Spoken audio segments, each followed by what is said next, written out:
नमस्कार शेतकरी बांधवांनो, मी ॲग्रिकॉस प्रतिभा रोकडे आपलं ॲग्रोवडा चॅनलवरती स्वागत करते।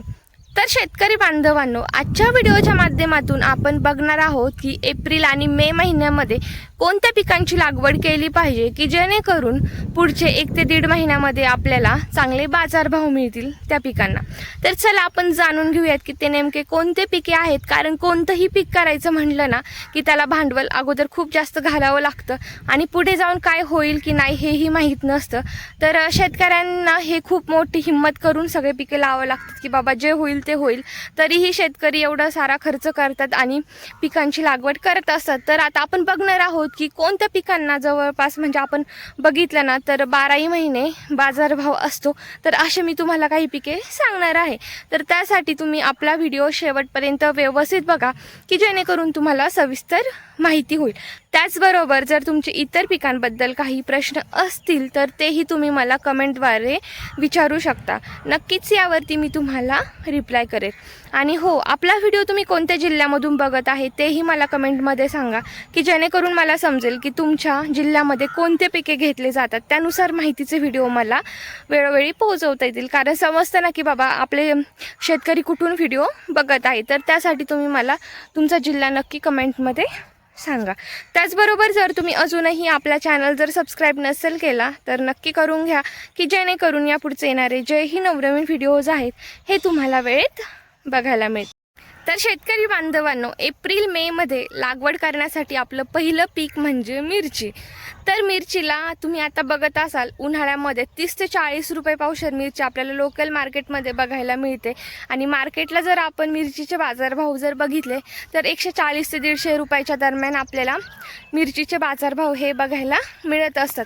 आणि मिरचीमध्ये खूप साऱ्या व्हरायटी आहेत। तुम्ही शिमला मिरची बघत असाल किंवा बाकीच्या पण वेगवेगळ्या व्हरायटी आहेत। तर त्यापैकी तुम्ही कोणत्याही मिरचीची जर लागवड केली ना तर मिरचीला तुम्हाला 100% बाजारभाव हे मिळणार आहेत। शिमला मिरचीला 12ही महिने मार्केटमध्ये मागणी असते, कारण शिमला मिरचीचा उपयोग हा खूप साऱ्या पदार्थांसाठी होतो। हॉटेलसाठी तर कंटिन्यू शिमला मिरची लागते म्हणजे लागतेच। त्याचबरोबर तुम्ही एक्सपोर्टही करू शकता। शिमला मिरचीमध्येही खूप साऱ्या व्हरायटी आहेत। तर जर तुम्ही मिरचीची जर लागवड केली ना तर 100% तुमचा फायदा हा होणार आहे। तर हे झालं आपलं पहिलं पीक। त्यानंतर शेतकरी बांधवांनो, दुसरा पीक म्हणजे टोमॅटो।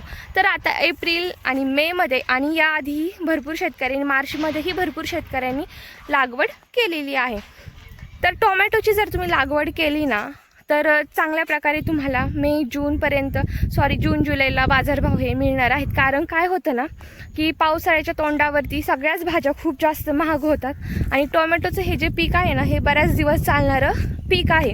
तर तुम्ही टोमॅटोची लागवड ही आवश्यक करा। आणि आता महत्त्वाचं म्हणजे आता मी ज्याही तुम्हाला जेही पिके सांगणार आहे ना तर त्याच्या व्हरायटी मी ऑलरेडी आपल्या चॅनलवरती शेअर केलेल्या आहेत। आणि जर तुम्हाला व्हरायटी जाणून घ्यायची असतील की बाबा तुम्हाला हे पीक करायचं आहे आणि आम्हाला ही व्हरायटी सांगा, तर तुम्ही मला कमेंटमध्ये त्या पिकाचं नाव टाईप करा। मी त्याची व्हरायटी तुम्हाला म्हणजे त्याच्या कोणकोणत्या व्हरायटी आहेत बेस्ट व्हरायटी त्या तुम्हाला व्यवस्थित मी सेंड करेल कमेंटद्वारे। तर हे झालं आपलं दुसरं पीक टोमॅटो। यानंतर तिसरं पीक म्हणजे कोथिंबीर। तर कोथिंबीरही 12 महिने चालणारी हे आहे, भाजीपाला वर्गीय पीक आहे। तर कोथिंबीरलाही चांगल्या प्रकारे मागणी असते। कमीत कमी जर नाही जास्त काय झालं तर 10 रुपये तरी लोकल मार्केटमध्ये आपली कोथिंबीर जात असते। आणि उन्हाळ्यामध्ये तर विचारू नका, कोथिंबीर खूप जास्त महाग झालेली आहे। तर आणि कोथिंबीरचं हे जे पीक आहे ना हे 1 ते 6 महिन्यामध्ये निघणारं पीक आहे। तर कोथिंबीर तुम्ही आवश्यक लागवड करा। आणि कोथिंबीर जर लावत असाल ना तर बियाणं चांगलं निवडा, बियाणं हे गावरान निवडा।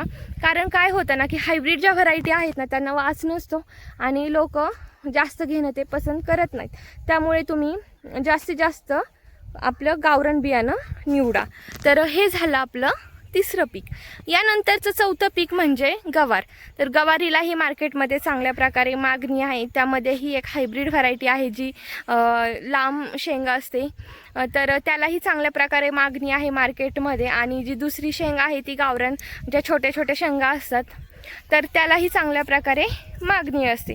तर तीही तुम्ही घेऊ शकता, एकदम बेस्ट पीक आहे आणि ते पण पीक जास्त दिवस चालणार आहे, जे की तुम्हाला पुढे जाऊन पावसाळ्याच्या तोंडापर्यंत हे पीक चालणार आहे. तर हे झालं आपलं चौथं पीक. तर शेतकरी बांधवांनो, पाचवं पीक म्हणजे की भेंडी. तर भेंडी जर तुम्ही बघितली ना, तर भेंडीला 12ही महिने चांगल्या प्रकारे मागणी असते आणि भेंडी आपल्याला लोकल मार्केटमध्ये जर आपण गेलो ना, तर आपल्याला 20 रुपयाच्या, कमीत कमी 20 रुपयाच्या खाली आपल्याला भेंडी कधीच मिळणार नाही. तर भेंडीची ही लागवड तुम्ही करू शकता आणि भेंडीचं ही गळीत खूप जास्त प्रमाणात निघतं. आता तुम्ही व्हरायटी बघत असाल की ज्या डिसीज रेजिस्टन्स व्हरायटी आहे आणि ज्यापासून भरपूर पूर्ण खालच्या काडीपासून तर वर शेंड्यापर्यंत आपल्याला भेंडी लागलेली दिसते. तर तुम्ही त्या व्हरायटींची निवड करू शकता. खायला पण एकदम टेस्टी आहेत आणि डिसीज रेजिस्टन्स व्हरायटी आहेत.